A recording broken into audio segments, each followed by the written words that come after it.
There was nothing remarkable about Tuesday mornings in Market Flaxwell. Nothing at all, unless one counted the punctuality of Mrs. Crabb's window polishing or the faint, ecclesiastical chime of St. Botolph's clock, which had been 2 minutes slow since 1928. It was on such an unexceptional morning that Mrs. Hester Winkham, widow of the late Mr. Albert Winkham, was observed standing at the church lich gate with an envelope in her gloved hand. The act itself, posting a letter into the small stone niche once used for notices, was odd enough to be remembered by the milkman, whose rounds lent him ample opportunity to notice what did not belong. "A strange place to send one's post," he murmured, balancing 2 bottles in a carrier and watching the widow step away, her black veil moving faintly in the wind. A strange hour, too. Hester Winkham, however, was not in the habit of doing strange things. She was of the type of woman who made neat notes about the temperature of milk and who corrected hymnal numbers when the vicar's assistant forgot. For her to linger at the lich gate, eyes fixed on the churchyard, lips moving soundlessly, suggested either prayer or something perilously close to it. When she finally turned, her walk was brisk, purposeful. The envelope, pale cream with a dark green seal, remained wedged into the crack of the notice board. By noon, it was found by the verger, Mr. Lionel Quent, who at first assumed it was an unpaid subscription to the Flower Guild. He considered leaving it be. It was, after all, addressed only with 2 words, "To my husband." That alone was odd enough. He hesitated for all of 30 seconds before taking it to the vicar. The Reverend Mr. Peter Edison had lately developed the look of a man perpetually 2 steps behind events. His congregation, of course, attributed this to deep thought. Those closer to him, like his harried wife, knew it was more often confusion. When Lionel placed the envelope upon his desk, Edison blinked at it with mild distaste. He said finally, "A rather sentimental, isn't it?" "A sealed, though," Lionel remarked. "It looks as if it's meant to stay shut." The vicar turned it over in his fingers. The wax bore no monogram, just a faint impression of a rose. "You're quite sure she left it there this morning, as sunrise?" "Mrs. Winkham herself. No one else in black at that hour, and she's been at it since Albert passed, visiting the grave each Tuesday. Never left anything before." The vicar frowned. "We'd best leave it on the grave itself. It's not our business to read the private messages of widows." That naturally was the last sensible moment of the day. By evening, the letter was no longer on his desk, nor was it upon the grave, nor anywhere else for that matter. Word of the disappearance travelled through Market Flaxwell faster than the baker's buns at closing time. By supper, 3 versions of the story existed: that the widow had written to confess her sins, that the vicar had opened the letter and fainted, that the letter contained money and someone had pocketed it. The last version, predictably, gained the most traction. At the Fox and Lantern public house, where the evening regulars preferred speculation to accuracy, the talk grew inventive. "I bet you it's about old Albert's insurance," muttered Mr. Pym, the butcher, his voice thick with both ale and envy. He left her more than he ought have. "I'd wager someone's after what's left." "I'd wager she's after absolution," said Mrs. Withers, the publican's wife, who prided herself on moral discernment. She always had that look, tight-lipped, like she's afraid of her own memories. And in the corner, quietly listening, sat Inspector Pubright. He was not there for drink or diversion. He seldom was. But because Market Flaxwell had a habit of announcing its troubles in public houses long before they reached the police station, he raised his head only once during the conversation, when Mrs. Withers used the word absolution. A small thoughtful crease appeared on his brow, like the shadow of a question. "Fester, a letter," he said mildly, "addressed to a deceased husband, left at a church gate, and now vanished. Hardly criminal, is it?" And Mrs. Withers sniffed. "Perhaps not, Inspector." "But it's unnatural." "Quite so," he murmured. "And unnatural things have a way of leading to human ones." He left a few coins beside his empty glass and stood. "Good evening, Mrs. Withers." Mr. Pym. When he stepped outside, the air smelled faintly of rain and daffodil fertilizer. The street lamps had just come on, and the church clock struck 8. From the far end of the high street, he could see the faint silhouette of Mrs. Winkham herself, standing once more at the lich gate, her face turned toward the churchyard, motionless as stone. Pubright paused, unseen, and regarded her for a long moment. Then he turned his collar up against the chill and walked on. Tomorrow, he thought, he would pay a call. By 10 the next morning, the news of other letter to the dead had achieved what no church bazaar or council debate had managed in years. It had unified Market Flaxwell in shared curiosity. Housewives postponed laundry. Shopkeepers lingered over customers' change. Even the barber, whose scissors usually kept a steady municipal rhythm, paused mid-snipping whenever a client mentioned a Mrs. Wincome's business at the churchyard. The first real tremor of the day, however, came not from gossip, but from the post office. Miss Edna Trove, senior clerk and moral compass of Flaxwell's postal operations, had the sort of face that could cancel enthusiasm as efficiently as she did stamps. She had worked behind that counter for 27 years and claimed she could identify a person's temperament from their handwriting alone. Thus, when the morning's mailbag produced 3 envelopes in Mrs. Wincome's neat italic hand, 2 addressed to London firms and 1 to the National Society of Bereaved Widows, Miss Trove allowed herself a soft, scandalized sigh. 3 letters, she murmured to her assistant, a freckled youth named Kevin, and yesterday she left one for the dead. Seems to me she's been writing more than's healthy. Kevin, who had long since learned that argument was not part of the job description, nodded vaguely. It may be she's got, business things to sort.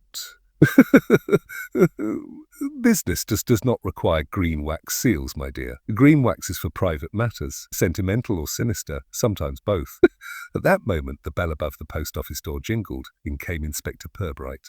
Pubright greeted her with his usual mild civility, the kind that gave away nothing and yet invited everything. Morning, Miss Trove. No disturbances in the postal universe, I trust? She gave him the look reserved for customers who were either late or suspicious, both categories into which Pubright neatly fitted by virtue of being a policeman. And nothing we can't manage, Inspector. Unless you'll hear about the widow Wincome, in which case... Which case, he interrupted gently. I'd only ask whether she's sent or received anything unusual of late. Miss Trove considered this an entirely reasonable question, and therefore one deserving of the most thorough and gossipy answer possible. Well, she began, lowering her voice though the post office was empty, she's written several letters this week. Odd one. The handwriting's more hurried than usual, and there's that wax, green, as I said, not red or blue, mind you, but green, and the ceiling's uneven.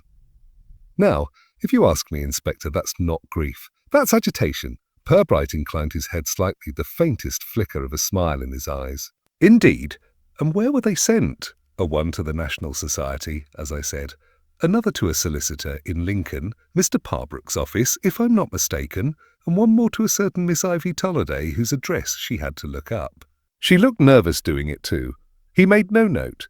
Not yet. Purbright's method was to remember until forgetting became useful. And no letter addressed to her? He asked. And none at all, said Miss Trove, with the certainty of one whose jurisdiction over envelopes was absolute. Except, of course, for the one she addressed from herself yesterday. That one, I hear, the vicar misplaced. Pubright raised an eyebrow. A misplaced? Miss Trove's eyes glinted. Oh, I suppose that's what they're calling it. By mid-afternoon, Pubright had completed his polite circuit of the high street. The baker, who insisted he'd seen the widow buying 2 custard slices, which tells you something about her conscience. The greengrocer, who suspected poison purely on the grounds that people who talk to graves often end up in the obituaries themselves. And finally, the vicar, who was waiting in his study like a man rehearsing an apology. Edison gestured to a chair. I do hope this isn't an official inquiry, Inspector. It's all quite harmless, really. The letter must have blown away, or perhaps Mrs. Wincome reclaimed it herself. Pubright sat, folded his hands, and regarded him with that placid patience which made clergymen uneasy. You're quite certain you left it on your desk? Yes. No. That is, I'm fairly sure. Lionel might have moved it, of course. The verger, he's easily distracted. And we'd had a bit of wind yesterday afternoon. Quite, said Pubright. And yet the lich gate is sheltered by a wall on 3 sides. Remarkably calm for Flaxwell. The vicar reddened faintly. You're not suggesting anyone stole it? I'm suggesting, said Pubright, that it was wanted by someone other than the deceased. When Pubright finally returned to the police station, Sergeant Malley was already waiting with an expression that indicated the day's paperwork had been forcibly postponed. Something peculiar, sir, Malley said, holding up a small brown envelope. It came through the mail for you. No sender's name. Postmarks local. Pubright opened it carefully. Inside was a folded slip of paper, blank except for one line written in fine italic. The grave keeps its secrets, Inspector, but not all of them. No signature, no further clue, only faintly visible in the corner, a smudge of green wax. Pubright studied it for several seconds, his face unreadable. Then he folded the paper, slid it back into the envelope and placed both into his drawer. "Very well," he said at last. "Let's see if graves truly do." That evening, as dusk gathered over the neat chimneys and slate rooftops of Market Flaxwell, Mrs. Wincombe once again walked to the churchyard. She carried no letter this time, only a small posy of white chrysanthemum. She placed them gently upon her husband's grave and paused as though expecting an answer. From the shadows near the churchyard wall, someone watched her go. The Reverend Peter Edison prided himself on possessing a steady moral compass, though in truth it was a device that wobbled faintly in the presence of trouble. He had inherited his parish, his sermons, and his conscience in roughly the same fashion, as things one must maintain rather than understand. On Thursday morning he was found pacing his study, alternately rereading a passage from Corinthians and glancing at the empty space on his desk where the letter had last been seen. He was still pacing when his wife entered. "Peter," said Mrs. Edison, a woman of formidable practicality, "if you've lost another subscription cheque, just tell the treasurer. He's quite used to it." "It isn't a cheque," said the vicar, not looking up. "It's, well, something private. Belonged to Mrs. Wincombe." "Oh, the widow," his wife sighed. "She always did seem capable of melodrama. I saw her yesterday evening, lurking about the church again. Posies and sighs. Really, it's indecent at her age." He closed the Bible with unnecessary firmness. "It's not her behaviour that troubles me. It's what she's written." Mrs. Edison gave him a sharp look. "You read it? Of course not," he said quickly, too quickly. "I merely glimpsed the address. It was to her husband. And you think her husband read it?" Her irony went unacknowledged. The vicar, like most men of his cloth, had an uneasy relationship with the concept of jokes. By mid-morning, Inspector Pubright was at the vicarage door. He was shown into the study with the same polite hesitance afforded to visiting dignitaries and stray cats. The vicar, already flushed with nerves, gestured to the chair opposite. "Ah, Inspector, good morning. I suppose this is about the, matter." "It is," said Pubright evenly. "And I'm told you've misplaced a letter of some emotional significance." The vicar smiled, that fragile, thin-lipped smile of men hoping good manners might conceal bad conscience. I fear it was lost quite innocently. It may have been taken by the wind, or... He hesitated. Perhaps by a curious parishioner. Pubright tilted his head. "Do your parishioners often take interest in private correspondence?" "Well, no, not as a rule, but this town does like to speculate, Inspector. The human heart delights in mystery." "True," said Pubright. "Oh, but it rarely confines itself to speculation when curiosity is more practical." The vicar's face twitched. "I'm not sure I follow." "Someone," said Pubright gently, "has been watching Mrs. Wincombe's visits to the churchyard. And someone else, or the same, saw fit to intercept a letter meant for the dead. Those two someones may, of course, be one." The vicar pressed his hands together as if in prayer, though his eyes flicked uneasily toward the window. "If you believe theft occurred, Inspector, you'll find little evidence of it here." "I dare say not," Pubright replied. "Though I am curious as to whether you noticed any parishioners near the lich gate that morning." Edison considered. "Only Lionel, the verger, and perhaps Mrs. Pym passing with her dog. Oh, and Miss Trove from the post office, though she pretended to be admiring the daffodils." Purbright's brows rose faintly. "Ah! The postmistress admires many things she cannot deliver." By early afternoon, Market Flaxwell was once again running on gossip-fueled energy. The talk in the high street had evolved from simple curiosity into a kind of speculative sport. At Mrs. Thimble's room, 2 tables' worth of matrons discussed the widow's alleged letter with the solemn authority of a coroner's inquest. "I heard," said one, stirring her tea as if conjuring truth from the cup, "that the letter was about a second will." "A nonsense," declared another. She was apologizing. "For what? I shan't say, but she was that sort of wife." "A quiet ones always are," agreed the first. At a corner table, quietly buttering his scones, Sergeant Malley did his best to appear deaf. Unfortunately, Gossip in Market Flaxwell had a way of recruiting listeners whether they wished to enlist or not. When he returned to the station, he found Pubright reading through the parish newsletter with the serene absorption of a man watching a chess game between amateurs. Sir, said Mally, there's something new. Mrs. Wincome's housekeeper found her weeping this morning, said someone had broken into her writing desk. Pubright looked up at last. Stolen anything? Just papers. A few letters by the sound of it. The drawer wasn't forced. It was unlocked.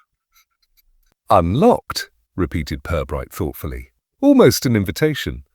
Do you think it's connected? Marley, said Pubright. When letters start wandering about on their own, one must assume they're being guided. That evening, Pubright called upon Mrs. Wincome.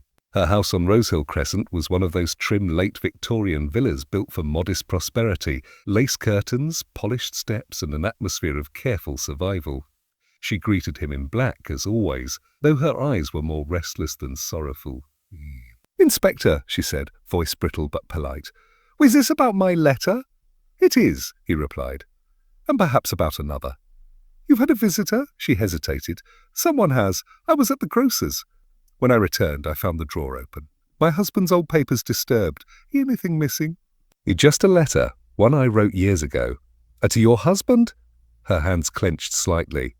Before he died. It wasn't meant for anyone else to see. Pubright nodded gently.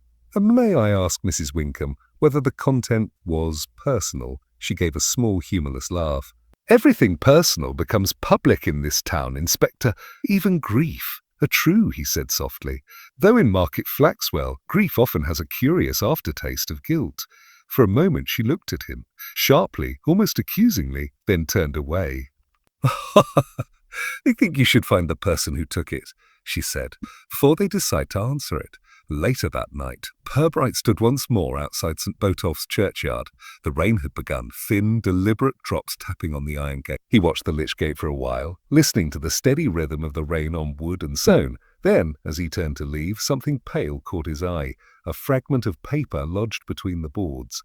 He pulled it free, a torn corner of an envelope, smeared with green wax. Only one word remained legible on it: forgive. There are few institutions in England more committed to the avoidance of scandal than a market town's borough council. It is a body whose members see moral decay chiefly as a threat to civic grants. Thus, when the matter of the widow's letter and its unfortunate disappearance began to occupy conversation from the post office queue to the church pew, the council met, unofficially of course, to discuss the public mood. The meeting was held in the council chamber over the Ironmongers' Association, where the atmosphere was faintly metallic and aggressively respectable. Councillor Gibbons, who chaired most meetings and understood least of them, tapped his pencil against a notepad. And now, I don't propose we overreact. A private letter gone missing, a few old biddies talking nonsense, hardly the business of the council. Councillor Miss Larch, who viewed herself as both guardian of morals and deputy custodian of God, sniffed. God sniffed. Gibbons is not mere nonsense. It is spiritual irregularity. These things spread. Like mildew, murmured Councillor Blaylock, not quite softly enough. Miss Larch ignored him. And the police are involved now. That always looks bad. Tourists notice that sort of thing. Gibbons sighed. A Pubright's involved in everything, Miss Larch. It's his hobby. You can't stop a policeman from noticing. At this point, the town clerk, Mr. Ridd, cleared his throat. Ridd was a man whose caution was so finely honed it bordered on artistry. If I might suggest, Chairman, that we issue a brief statement. Something along the lines of no cause for alarm, the fewer words the better. Silence is the best disinfectant. Blaylock grinned. You could embroider that on the town flag. Ridd. Outside in the corridor, Pubright leaned quietly against the wall, listening through the panelled door. He had been invited, nominally, to offer a police context. What the councillors had neglected to specify was that his presence was not desired until after their conclusions had been safely drawn. He entered only when the murmuring reached its peak. Inspector, Gibbons said, hastily adopting a tone of collegial welcome.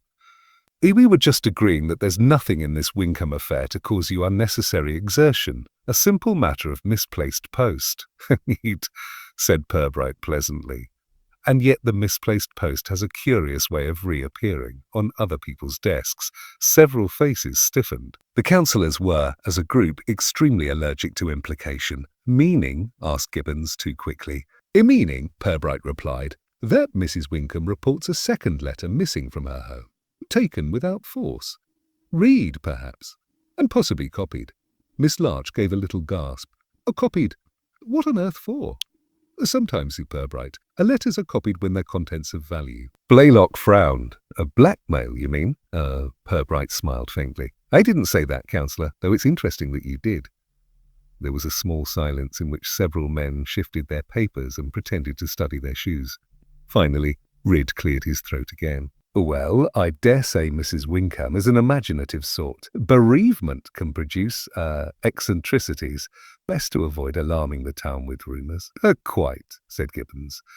If you're satisfied, Inspector, I propose we let this rest. Pubright regarded them for a long moment. His voice, when it came, was calm but carried the faint precision of a blade. Arrest, Councillor Gibbons, he said, is rarely achieved by those who profit from disturbance. He bowed politely, collected his hat, and left. The afternoon light in Market Flaxwell had that soft, rinsed quality particular to English marches. Pale sun filtering through thin clouds, everything clean yet slightly tired.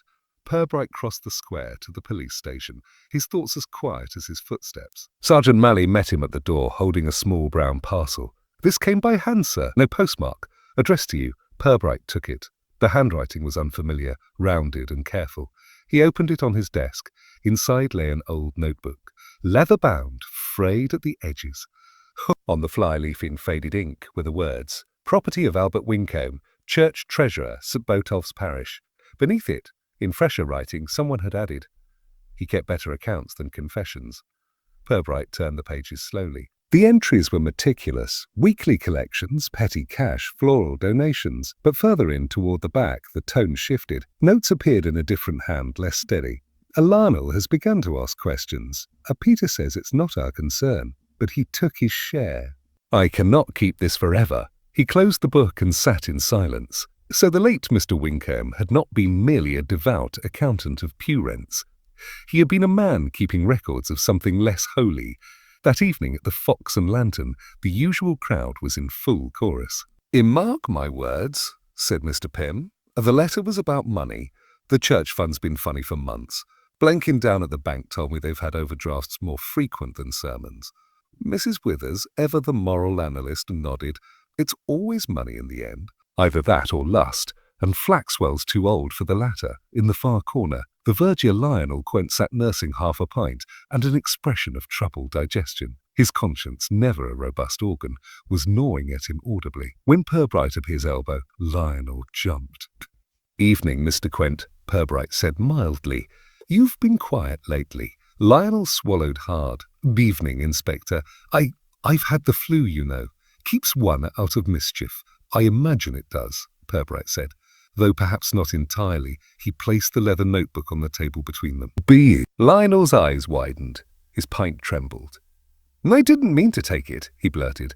I only wanted to keep it safe. Mr. Winkham said. He said there'd be trouble if anyone saw, especially the vicar.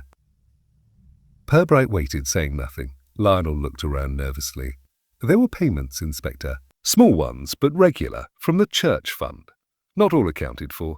He told the vicar, and after that, well, Albert wasn't himself, started writing letters. One to me, one to her, to Mrs. Winkham. Oh yes, Lionel's voice dropped. He said if anything happened to him, she'd know what to do. Purbright's gaze was steady. And did she? Lionel shook his head slowly. And maybe she did. Or maybe she's trying. Outside, the church bell tolled 9. Pubright stepped into the cool air, the sound echoing through the narrow streets. In the square, the vicar's light still burned in the study window. The inspector watched it for a moment, expression unreadable. Then he murmured quietly to himself. The convenient explanations, like sermons, often conceal rather than confess. The following morning began as so many in Market Flaxwell did, with respectability being tidied up before breakfast. Curtains were drawn with moral briskness, the milkman nodded to all known gossipers, and the vicar rehearsed a sermon on a temptation in small matters. At the post office, however, temptation had already made an early delivery. Miss Edna Trove, presiding behind her counter as if over a confessional, was sorting the day's envelopes with habitual scrutiny when she noticed one bearing a familiar hand. The italic script was Mrs. Winkham's again, or so it seemed, yet there was something faintly off about it. The loops were larger, less tidy, and the capital H in Hester unusually ornate. To anyone else it might have passed unnoticed. To Miss Trove it was an affront to handwriting's moral order. She leaned close. The ink, normally a smooth bluish black, had smudged slightly at the edge of the signature, as though dabbed with a clumsy thumb. "Forgery," she murmured under her breath. Her assistant Kevin looked up from his pile of parcel labels. "You eh?" "You never mind," she said crisply, slipping the envelope aside. "Hand that one to the inspector when he calls, and say it's of interest." Kevin blinked. "What if he doesn't call Miss Trove?" "He will," she said. "They always do." By 11, Pubright was indeed standing in front of her counter, hat in hand, expression of polite curiosity firmly in place. "I hear you've acquired a specimen of Mrs. Winkham's correspondence," he said. Miss Trove produced the envelope as if performing a conjuring trick. This came through the box at 8 sharp, addressed to the Lincoln solicitor, same as before, but this, Inspector, she tapped the ink smudge with a neatly varnished finger, is not the same hand. Whoever wrote it wanted it to seem like hers and didn't quite succeed. Pubright examined it with interest. "And the smudge?" "A left-handed, I'd say. Mrs. Winkham is right-handed. She dots our eyes at an upward slant. A very observant," he said. "You should consider a post in forensic science." Thank you, Inspector," she said with icy sincerity, "but I prefer honest work." He smiled faintly. Quite so. May I keep this?" She hesitated just long enough to make him aware of the moral weight of her permission. "You may, provided you tell me in due course whether it was wickedness or romance that started all this." "Or both, I expect," he replied, pocketing the letter. They often arrive in the same envelope. At the police station, Sergeant Malley was nursing a cup of tea that smelled more philosophical than potable.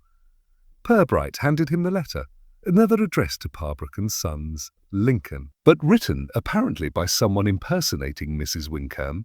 Malley frowned. "A forgery? What's it say inside?" "We'll see," Pubright said, carefully breaking the seal. Inside lay a single sheet, typewritten, neat, anonymous. "Per our previous understanding, the matter of the late Mr. Winkham's accounts must remain undisclosed. Payment has been arranged accordingly. Do not attempt contact." It was unsigned. Malley whistled softly. "Someone's paying a solicitor to keep quiet." Pubright nodded. "Or making sure he believes he's already been paid." He studied the typeface. "Remington Portable. Slight misalignment in the letter E, old model, late 1930s. Malley grinned. "You've got one yourself, sir?" "Yes," said Pubright mildly, "but mine doesn't smudge the ink." He slipped the letter back into its envelope. "Let's have a quiet word with Mr. Parbrook this afternoon." And the church bell, which had struck 8 with unwavering punctuality for a decade, stuttered uncertainly between 7 and 9, as though unwilling to commit. Even the pigeons seemed unusually nervous. At 9 o'clock sharp, Pubright stepped into the Flaxwell branch of Lloyd and Blenkin's bank. The building smelled of floor polish and inherited caution. Mr. Roderick Blenkin, the senior manager, was a square, faintly pink man whose manner was designed to discourage withdrawals of any kind, financial or conversational. "Inspector Pubright," he said with a smile that had been formally approved by the bank's auditors, "how can I assist the constabulary this morning?" "We've had no burglaries, I assure you." Pubright inclined his head. "I'm not here about burglaries, Mr. Blenkin, merely about bookkeeping." "Parish bookkeeping, to be precise." The banker's smile thinned slightly. "Ah, St. Botolph's account. Yes, a very small matter, I think." "Small matters," Pubright said mildly, "often accumulate interest." Blenkin cleared his throat and led him into a private room where the ledgers were kept, the kind of room where dust was allowed to gather only under supervision. He opened a thick volume bound in cracked leather, a parish of St. Botolph. Deposits, withdrawals, subscription dues, all very dull. Pubright studied the neat columns of figures. For 10 years the sums had marched obediently down the page, until 6 months before Mr. Winkham's death, a pattern emerged. Small withdrawals of exactly £5 each at regular fortnightly intervals. "Cash?" Pubright asked. "Yes," said Blenkin. "Always collected by the vicar himself. Signed here, you see." Pubright examined the signatures. "Peter Edison. Then lower down a different one. A. Winkham. Or was Mr. Winkham authorized? As treasurer, yes, but never both on the same day. Pirbright's gaze paused on an entry dated 2 weeks before Albert Winkham's death. The withdrawal was marked not by a name, but by a curious annotation, for garden maintenance per note received. Do you recall that? He asked. Blenkin pursed his lips, vaguely. I remember Mr. Winkham coming in that week. Looked unwell, I thought. Said something about settling matters before they were unsettled. Then he asked for the account balance. He never returned after that. Pirbright closed the book carefully. And you've had no recent withdrawals? None since he died, said Blenkin, though someone did inquire about it last week. A woman, middle-aged, black coat. Pirbright waited. I assumed it was Mrs. Winkham, Blenkin added. But when I mentioned her husband's name, she turned quite pale and left without saying another word. Did she leave a name? None. Could you describe her? Rather tall, narrow face, sharp chin, carried a black handbag, leather clasp broken. She smelled faintly of lilies. Pirbright's brows furrowed slightly. Not Mrs. Winkham, then. She favours violets. Back at the police station, Sergeant Malley was engaged in a losing battle with an uncooperative typewriter ribbon when Pirbright returned. Something new, sir? He asked, inspecting his ink-stained fingers. Several things, said Pirbright. A vanished treasurer, a punctilious vicar, and now an anonymous lady with a taste for lilies and other people's accounts. Malley grinned faintly. Sounds like most of my dates. Pirbright allowed himself the shadow of amusement. You may wish to revise your criteria. He sat, spreading the photocopied ledger pages across the desk, for I suspect our late Mr. Winkham was doing the Lord's work, but someone else was doing arithmetic in his name. Malley leaned over. Could be blackmail. If the vicar's been dipping into the collection plate, someone might have found out. Possibly, Pirbright said, but blackmail requires confidence. This feels more like guilt with a budget. That afternoon, Pirbright paid another visit to Mrs. Winkham. She received him in her parlour, a room furnished almost entirely in memory, photographs of Albert in various stages of municipal dignity, a Bible on the table, and a faint smell of mothballs and neglect. Inspector, she said, steady but pale, you found something. Perhaps, he said. Do you recognise this signature? He handed her a copy of the ledger page. She glanced at it, then froze. That isn't my husband's handwriting, she said quietly. It's an imitation. Look, the W tilt's wrong, and Albert always made a little tail on the E. Were you certain? Absolutely. And yet it appears here in the bank's records, witnessed by the vicar, her face drained of colour. The vicar signed that, Pirbright nodded. So it seems. For a moment she said nothing, then moved to the mantelpiece and rested her hand upon it.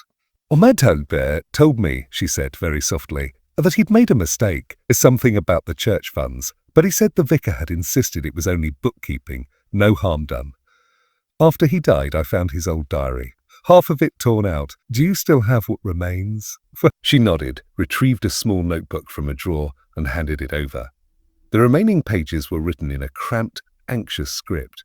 Peter insists we keep the accounts between ourselves. I dislike secrecy in sacred matters. The garden fund has become a shadow account.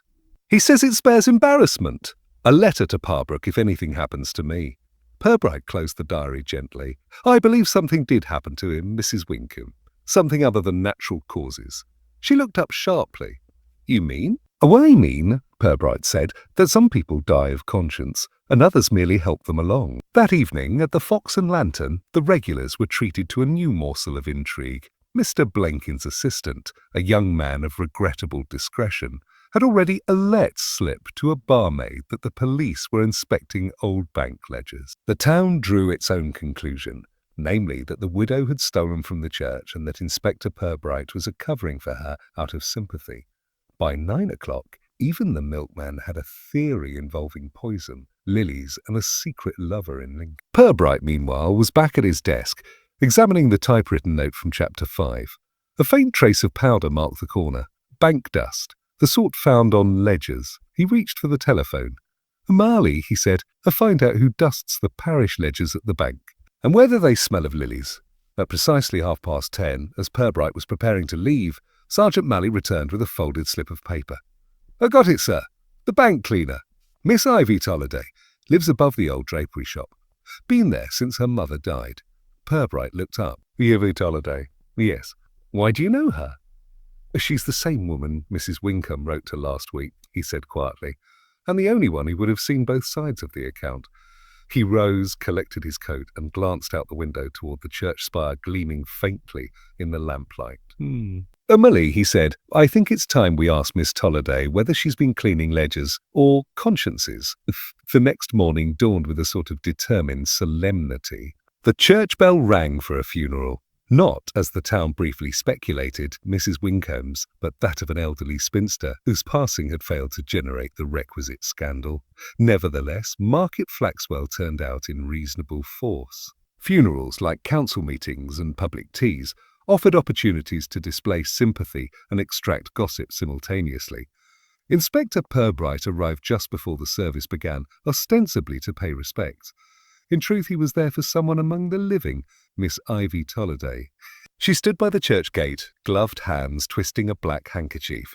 Her face was sharp and drawn, the sort that looked permanently startled by morality. When Pubright greeted her, she flinched. Miss Tolliday, he said mildly, may I borrow a few minutes after the service? Matters concerning St. Botolph's accounts. Her lips trembled. I don't know anything, Inspector. Then we shall both have a quiet moment discovering that together. Inside the church, the air was thick with polished brass and decency. The vicar, Reverend Edison, looked pale beneath his cassock. He read the burial service with the air of a man performing for an unseen critic. Pubright sat halfway down the aisle, his gaze fixed not on the coffin, but on the vicar's hands. They trembled slightly at the phrase, "And forgive us our trespasses." From the corner of his eye, he saw Mrs. Wincombe in the front pew, veiled, still as an engraving. Behind her, Miss Tolliday dabbed her eyes, a little too dramatically for someone unrelated to the deceased, and then, as the final hymn began, something broke the quiet rhythm of ceremony. The side door creaked open. A small boy, the verger's nephew, slipped in, clutching a folded paper. He hesitated, then walked straight up the aisle and handed it to the vicar. The congregation stirred. Edison opened it, read a few lines, and froze. For one startling moment, he swayed. Then, forcing composure, he folded the note and continued the hymn as though nothing had occurred. But Pubright saw the pallor beneath the vicar's calm. After the funeral, outside among the headstones, Miss Tolliday waited for Pubright. The damp air carried the faint scent of lilies and guilt. "Inspector," she said, voice barely above a whisper, "I didn't mean for any of this to happen." "I only did what I was told." "By whom?" "The vicar," she said quickly, then bit her lip. "He said it was for the church's good, that Mr. Wincombe's books showed things no one needed to see. I was to tidy them, burn a few pages." "Burn?" she nodded. "Late evenings after the cleaning." "After the cleaning." "He said Albert wouldn't have wanted trouble after death. But then Albert did die, and I thought perhaps the vicar meant more than he said." "Did you ever see the letters?" Pubright asked. "Yes, there was one to me. He said if anything happened to him, I should give it to his wife." "But the vicar took it first, said it was full of errors," said widows imagine all sorts of things. "And did you keep a copy?" She hesitated, then nodded faintly. "Copied it down, only a part, the bit that frightened me."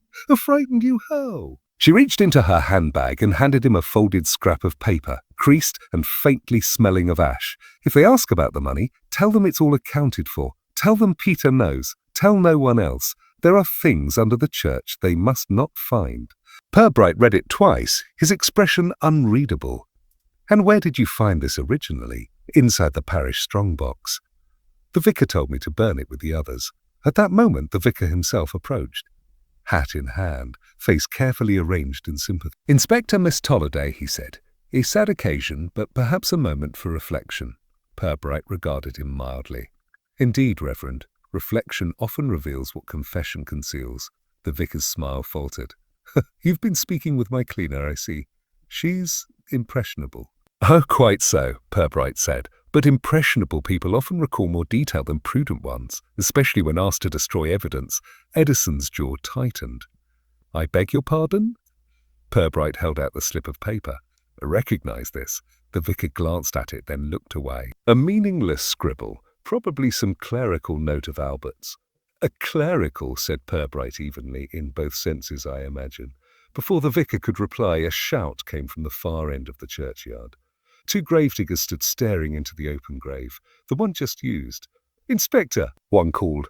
"You'd best come see this." Pubright walked over, Miss Tolliday and the vicar trailing behind. At the bottom of the grave, amid the churned soil, lay a small wooden box, the kind used for church collections. Its lid was warped, the metal clasp rusted. Pubright knelt, lifted it carefully, and opened it. Inside were several folded papers, and one sealed envelope marked to my husband. Mrs. Wincombe's missing letter. A collective murmur rippled through the onlookers. The vicar's face drained of colour. How on earth did that get there?" he stammered. Pubright looked up, his eyes steady. Perhaps it was meant to rest there, perhaps not. He examined the papers. Beneath the letter were pages torn from a ledger, the missing ones from Albert Wincombe's diary. Ink blurred, but legible enough to read one chilling line. "Peter insists it must be done tonight.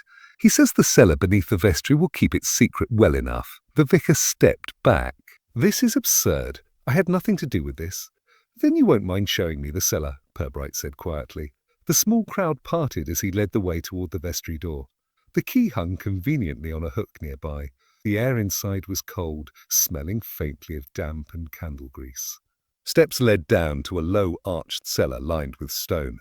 Purbright's lamp flickered against the walls. Dust lay thick on the floor, except for one corner, where the surface had been disturbed recently. He moved closer. A shallow depression marked the spot, half filled with earth and brick fragments. "A grave soil," Pubright murmured, freshly turned. The vicar's voice shook. "Yeah, there's nothing there. Old storage, that's all." Pubright crouched and brushed aside the debris. Beneath the layer of dust lay the remnants of a small canvas bag, and within it a bundle of banknotes.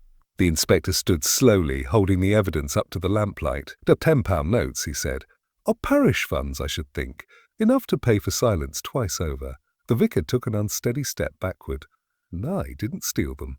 Albert wanted them hidden. He said it was for the garden fund."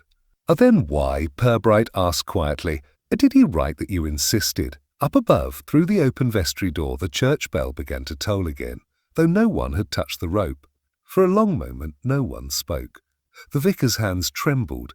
Miss Tolliday began to cry softly. Pubright extinguished his lamp and looked back once more at the dark, disturbed patch of earth.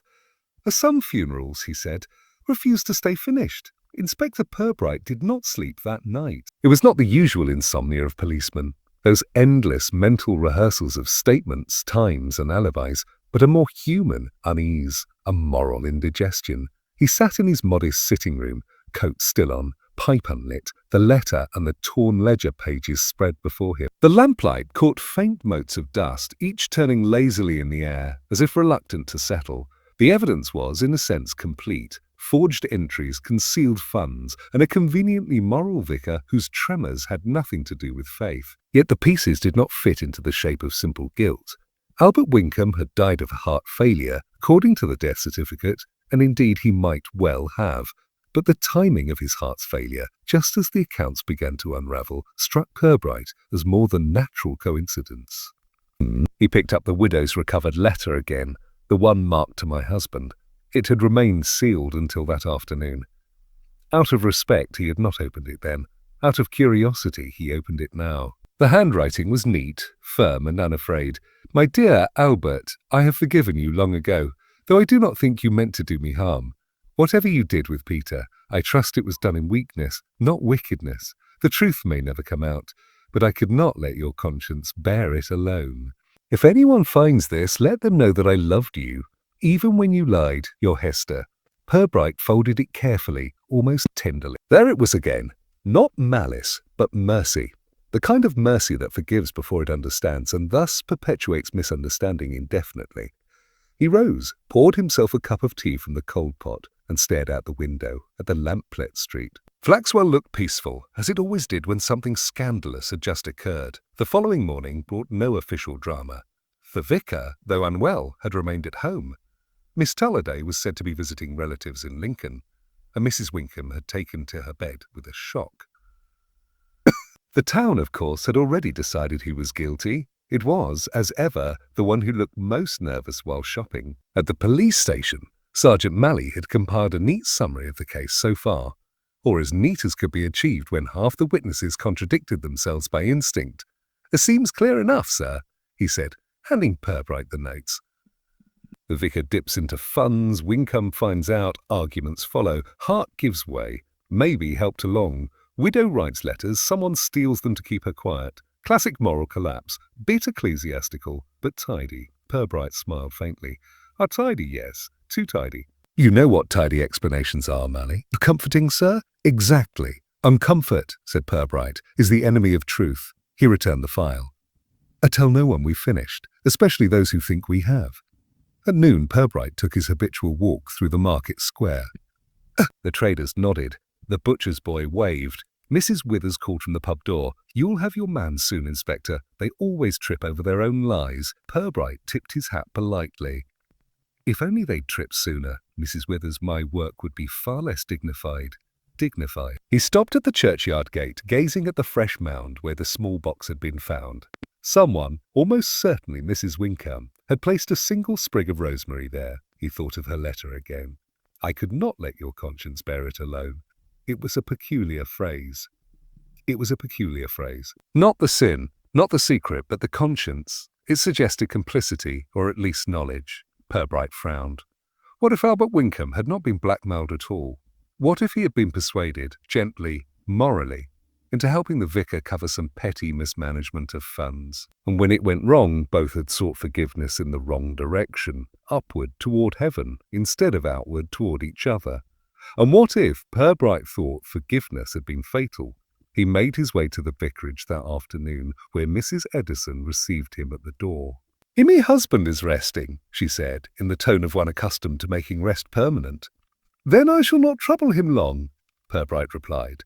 The study was dim, curtains half-drawn. The vicar sat by the fire, pale but composed, hands clasped like a man determined to appear penitent without actually confessing anything. "Inspector," he said weakly, "I trust you're satisfied now that this morbid business can be laid to rest." "Not quite," Pubright said. "I'm afraid it refuses to rest." He placed the widow's letter on the table. "You've read this before, I think." Edison's eyes flicked to it, then away. "Oh no, certainly not. How could I? Because," said Pubright, "it was found in the churchyard box you buried." Alongside Mr. Wincome's missing papers, the vicar swallowed. Buried. That's absurd. Pubright regarded him with patient silence, the kind that expanded until it filled the room. Finally, Edison exhaled shakily. "He asked me to, Albert. He said his wife mustn't see it, that she'd think worse of him than he deserved." "Did she have cause to?" No, the denial came too quickly. He was a good man. Foolish, perhaps, but good. He wanted to fund a memorial garden, a secret act of charity. I only helped him. But then he grew suspicious. "Stanley," said the sums didn't balance, "accused me. And you?" Ferg told him to pray on it. We argued. Yet the money came from a postal order purchased at the Flaxwell post office. The handwriting on the order identical to that of Miss Ivy Tolliday. Edison stiffened. "Ivy? She often helped with errands for the church. Of course." "Though one wonders," said Pubright gently, "whether she was repaying a debt or discharging a conscience." The vicar's face coloured faintly. "You are insinuating nothing, Reverend." "Merely observing."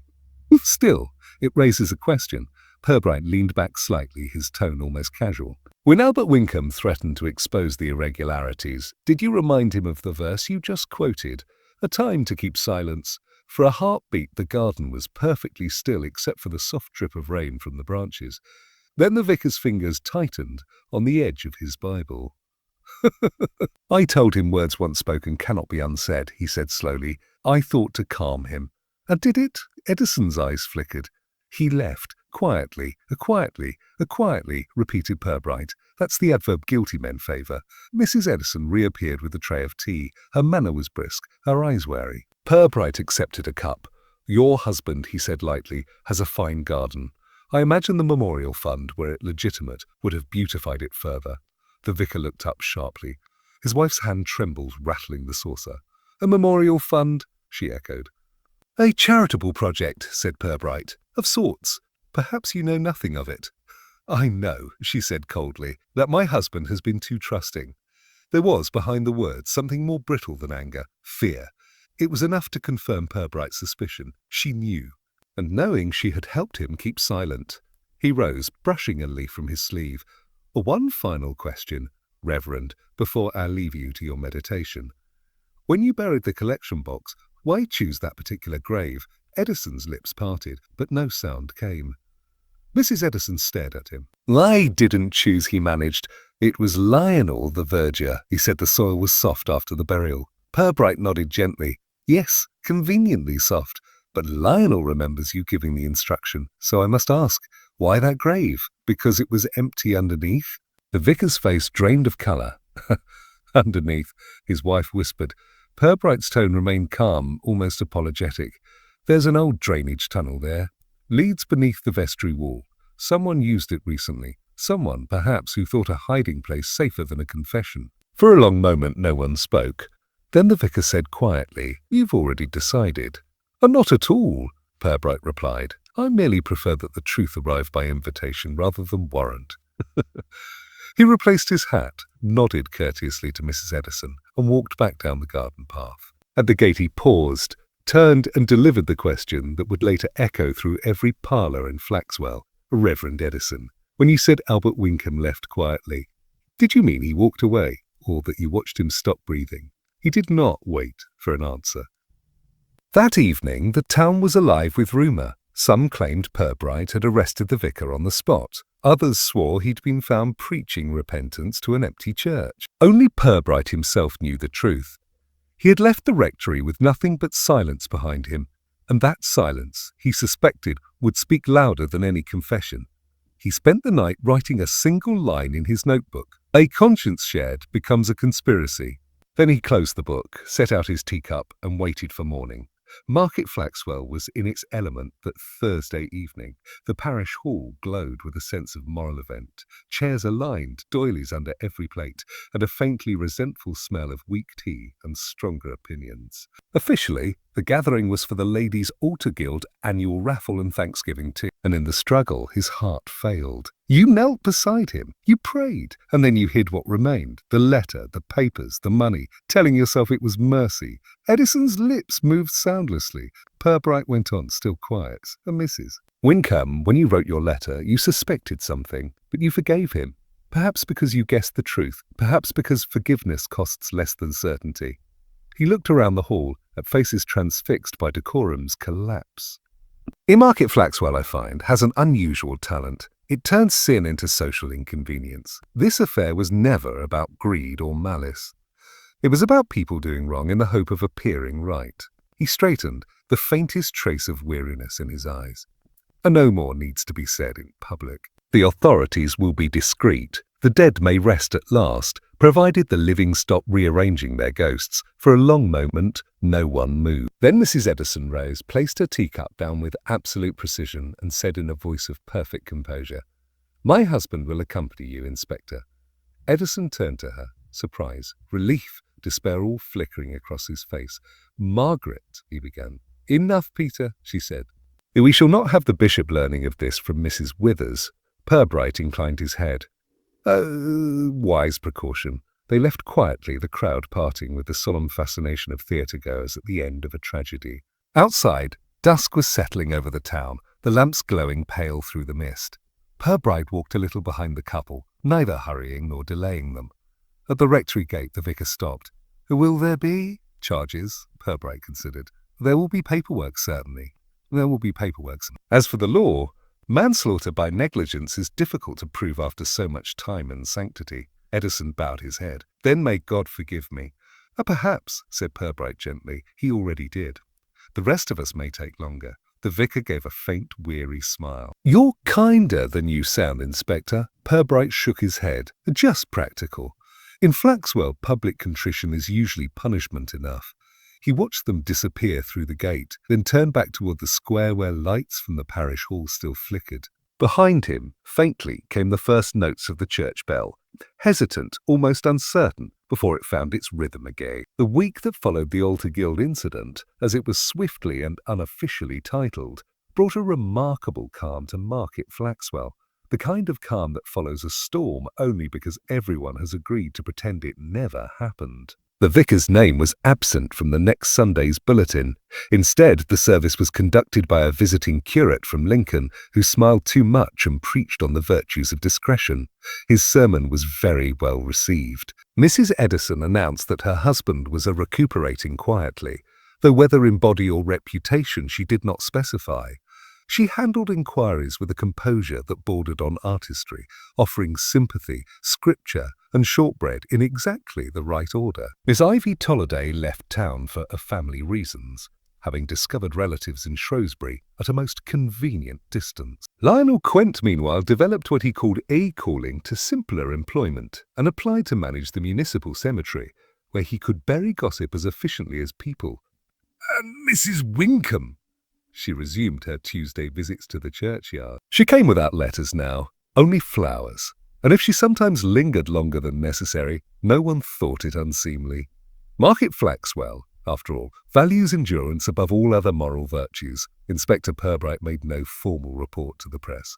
The diocesan authorities received a letter, phrased in his usual mild style, mentioning only administrative irregularities and other regrettable stress placed upon parish personnel. They replied with gratitude and, one suspect, considerable relief. For several days thereafter, the inspector's office was unusually quiet. Even Sergeant Malley, who regarded tranquility as unnatural, seemed at a loss. "You're certain it's finished, sir?" he asked one morning, tidying the already tidy desk. "As finished as anything in Flaxwell ever is," Pubright replied. Malley frowned. "A strange sort of justice, isn't it? Nobody hanged, nobody jailed, just embarrassed." Pubright smiled faintly. "Embarrassment, Malley, is our local substitute for damnation. It lasts longer and costs nothing." The sergeant chuckled. "Still, seems wrong. The vicar covered up a man's death, lied about it, took the church's money, and now he's recuperating." Pubright regarded him kindly. "You'll learn, if you stay long enough, that people don't reform because they're punished, but because they've run out of places to hide. Edison will live with what he did. That's often worse than a sentence." Malley nodded slowly, as though making room for the idea. That afternoon, Pubright took a walk through the town. A habit, he claimed, kept him visible enough to discourage crime, but invisible enough to observe it. The market stalls were back in place, the high street freshly swept, and the good citizens of Flaxwell were behaving with the self-conscious decency of those who know what you know, but will never mention it. Mrs. Withers called from her doorway. "Any new mysteries, Inspector?" "Only the old ones, Mrs. Withers," he said cheerfully. "They tend to recycle themselves." He bought an apple from the greengrocer, paused to watch two schoolboys argue about whose father knew more policemen, and finally found himself, as always, drawn towards St. Botolph's Church. It was late afternoon, the light mellow and forgiving. The air smelled of cut grass and faint incense, of mingled sense of maintenance and contrition. He walked through the lich gate and stood by Albert Winkham's grave. The rosemary sprig had dried but remained upright, defiant in its small way. He removed his hat. "You were, I think, a better man than you feared," he said softly, "and worse than you admitted. That puts you in good company here." From the corner of his eye he saw movement. Mrs. Winkham approaching, black coat, buttoned to the throat despite the mild weather. "Inspector," she said, voice low but steady, "I wanted to thank you." "Oh, for what, Mrs. Winkham?" "Oh, for ending it quietly. I never wanted anyone ruined, only the truth known." "The truth," Pubright said gently, "is like sunlight. Most people prefer it filtered through curtains." She gave a small, rueful smile. "Perhaps, but sometimes it warms even when it hurts." He inclined his head. "Do you intend to stay in Flaxwell?" "Oh, yes," she said. "The house is too large and the memories too small, but it's home, and someone ought to plant the memorial garden Albert wanted." "Will you?" "I think so. It seems the least anyone can do." Pubright smiled faintly. "Then the parish will at last have its garden, honestly funded this time." She nodded, and for a brief moment her expression softened into something almost peaceful. "A good day, Inspector." "A good day, Mrs. Winkham." She walked on toward the gate, her figure diminishing in the pale light, dignified and alone, as if even forgiveness, once given, demanded solitude. Later, back at the station, Pubright sat down to write his final note for the file. He preferred handwriting to typing. Ink, he thought, absorbed out better than ribbon. He wrote, "Summary, the death of Mr. Albert Winkham, though natural in appearance, was accelerated by moral pressure. Reverend Edison's concealment arose not from greed but from fear, the most English of motives. Mrs. Winkham's forgiveness prevented scandal but preserved mystery. Market Flaxwell, unchanged, resumes its reputation for order. Justice as usual has been served in teacups. He paused, added one final line. Recommendation: none. The town will punish itself through conversation. He closed the file, placed it neatly in the drawer marked completed but unresolved, and leaned back. Outside, through the open window, he heard the church bell begin its evening chime. Regular now, steady, as if it too had found some fragile rhythm after confession. He smiled faintly, lit his long-neglected pipe, and murmured to the empty room. Another soul accounted for, more or less. Then, reaching for his next case file, he added under his breath, though I sometimes think Flaxwell itself may be the biggest unsolved case of all.